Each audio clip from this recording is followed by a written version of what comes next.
వెంకటాచల మహత్యంలో కామాది వికారాలను వదులుకోమని రంగదాసు అనేటువంటి వెంకటేశ్వర స్వామి శ్రీ మహావిష్ణువు భక్తునికి శ్రీ మహావిష్ణువు ఇచ్చినటువంటి హెచ్చరిక.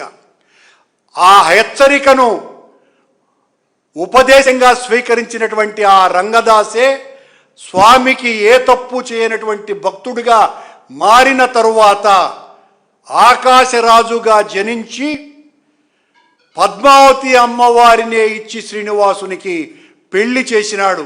ఆ రంగదాసు అని అనైతిక చర్యలకు పాల్పడుతున్నాడు అని వెంకటేశ్వర స్వామి హెచ్చరించినటువంటి వ్యక్తి. వెంకటాచల మహత్యంలో ఉన్నటువంటి విషయం ఈ సందర్భంగా గుర్తు చేస్తున్నాం. కానీ మీరేం చేస్తున్నారు? అది డీప్ ఫేక్ వీడియో అని మీరు నిజంగా హైకోర్టుకు వేయండి, దాని మీద విచారణ చేయించండి, దాని మీద సిబిఐ విచారణ చేయించండి. అది డీప్ ఫేక్ వీడియోనో ఏదో తెలుస్తుంది. ఈరోజు దీని మీద కంప్లైంట్లు ఇచ్చి పోలీసుల మీద కూడా ఈ అనైతిక పెంట బురదని అంటించే ప్రయత్నం బిఆర్ నాయుడు గారు చేసినారు. దీని వెనుక వైఎస్ఆర్ కాంగ్రెస్ పార్టీ ఉంది. ఇది డీప్ ఫేక్ వీడియో అని తెలుస్తుంది. విచారణ చేస్తే మీ అసలు రంగు ఇంకా ఏంది అని తెలుస్తుంది.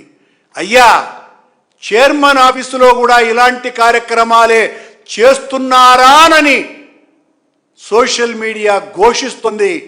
బిఆర్ కామనాయుడు గారు మిమ్మల్ని